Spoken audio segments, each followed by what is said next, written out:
Pemerintah tengah membahas dan meneliti terkait dampak industri dari wacana kenaikan tarif dasar listrik untuk 13 golongan pelanggan non-subsidi pada 2022. Wacana ini dilatar belakangi adanya arahan Presiden dan tindak lanjut dari hasil rapat koordinasi di tingkat Kemenko Perekonomian terkait perlunya penyesuaian TDL untuk mengatasi selisih harga keekonomian. Selain itu, turunnya subsidi listrik mencapai 8,2% dari 61 triliun rupiah menjadi 56,5 triliun rupiah pada 2022 juga menjadi pertimbangan.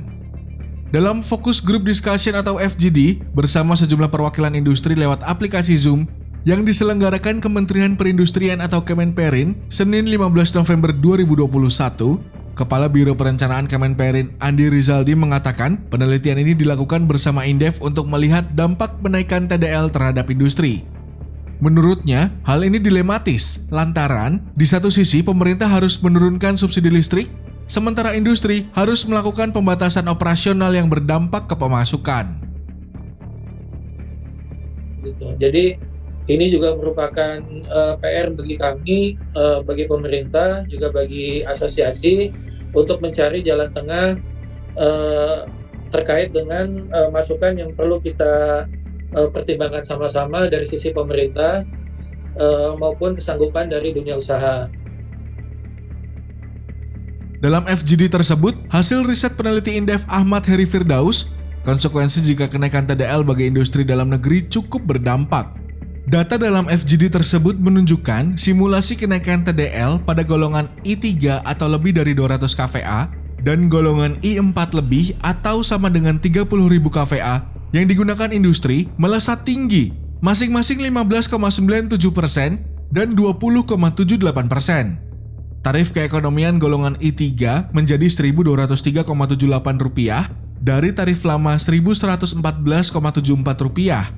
Sementara tarif golongan I4 sesuai keekonomian sebesar Rp1.203,83 dari tarif lama Rp996,74. Tak hanya industri, listrik rumah tangga golongan R1 dengan listrik sebesar 900 kVA rumah tangga mampu hingga R2 dengan kapasitas 3.500 sampai 5.000 kVA naik dengan kisaran 6,59% hingga 13,90%. Ahmad Heri Firdaus mengaku hal ini akan berdampak negatif pada konsumsi rumah tangga dan PDB. Dalam perhitungannya, total dampak kepada konsumsi rumah tangga mencapai 0,201% dan terhadap PDB sebesar 0,114%. Dirinya mengaku tak setuju dengan wacana tersebut.